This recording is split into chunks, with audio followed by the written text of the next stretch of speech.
Hi, everybody. Thank you very much. I'm Orlando Ruiz Jr. Welcome to another classic movie review.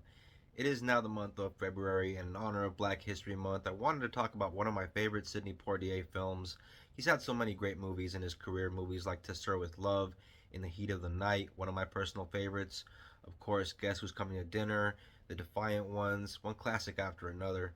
And I think one of his best performances of all time, maybe his best performance, is in the film I'm going to talk about right now, A Raisin in the Sun.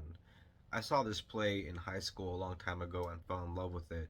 And later on, came across certain versions of the play that were on VHS tape. One that a drama teacher showed me in my class back in the day, where it was a version where Danny Glover played the role that Sidney Poitier plays. For years, that play always stuck with me because I enjoyed it so much, and then years go by, and then I find out that there's actually a 1961 movie. The stage play that this movie was based on was written by Lorraine Hansberry. Lorraine Hansberry has the honor of being the first ever African American female playwright to have a Broadway play produced, and she also wrote the screenplay. This film is a glimpse into the life of the Youngers, a struggling African American Chicago family during the late 50s, early 60s. You have the father, played by Sidney Poitier, as Walter Lee, who works as a chauffeur to make ends meet to support his family. His son has to sleep in the living room on the couch because he doesn't have his own room. The sister lives with them, Benita, played by Diana Sands. Actress Ruby Dee plays the role of Ruth, the wife to Walter Lee in the film. I remember watching this for the first time thinking I recognized her from Do the Right Thing, where Ozzie Davis had kind of a thing for her in that movie. The mayor, had that crush on her all throughout it, and she's a very good actress. When I saw this back in the day, I didn't realize that she had been around for so long. And of course, I got to mention the great Claudia McNeil in the role of Lena, the head of the family. About midpoint through the movie, there is a very emotional and powerful monologue, beautifully delivered by Claudia McNeil as Lena, and you really feel the pain in her voice when she speaks in that moment. The film takes place within a span of a few days, and the entire film, for the most part, takes place in this little apartment that they live in, and they're waiting some money, a check for $10,000 insurance money for the father that used to be the head of the household. Walter Lee's father passed away, and so yeah, this money, everybody has an idea of what to do with it. Walter Lee has an idea to open a business, go in on a liquor store with some friends. His younger sister Benita, that lives with them, wants to be a doctor, and so there's also the medical school expenses. And of course, Lena, who is the head of the household now that her husband has passed away, she has her own ideas of what to do with the money, and she's not quite all that keen on the whole liquor store idea. And there's different generations here, and so everybody has a different kind of way of thinking.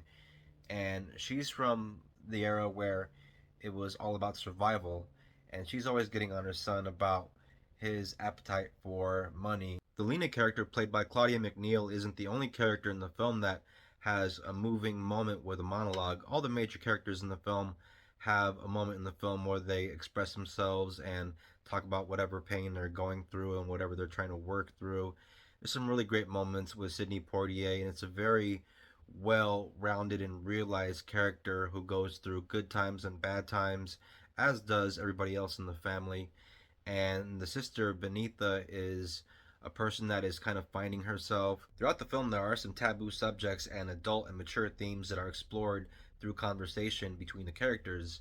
And given that this is 1961 and they tackle themes of assimilation and segregation and race and poverty and abortion and sexism, it was expertly handled by director Daniel Petrie. The screenplay for this film was very well crafted. There's always something going on, there's always a lot going on.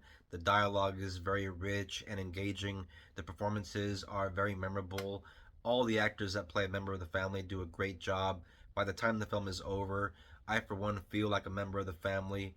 And there's also a very young Louis Gossett Jr. For Iron Eagle fans out there, if you're a fan of Diggstown, he plays one of the suitors that comes calling one night when Walter Lee's sister has a date, and Walter Lee has been drinking, and when he comes over, he gives him a bit of a hard time, especially about his white shoes. He's this college guy, dresses kind of preppy, and so because he's educated, you could tell Walter Lee is a bit resentful towards him. That's a very good scene. There are so many good scenes all throughout this film. This is a four-star classic. I highly recommend you check this out if you haven't seen this. A Raisin in the Sun. Look for it on streaming. You can probably find this on HBO Max or Prime or something like that. But hard copies if you can get one. This right here is my copy of the DVD of A Raisin in the Sun, a movie that I highly recommend you check out if you're into a good drama or a great film overall. But yeah, 1961's A Raisin in the Sun, great Sidney Poitier film, a great Sidney Poitier performance, and just a great time. Thank you all very much for watching this classic movie review. I always appreciate you. If you're into the classics and if you're into this kind of thing, hit the bell, subscribe. Please don't forget to comment, share, like.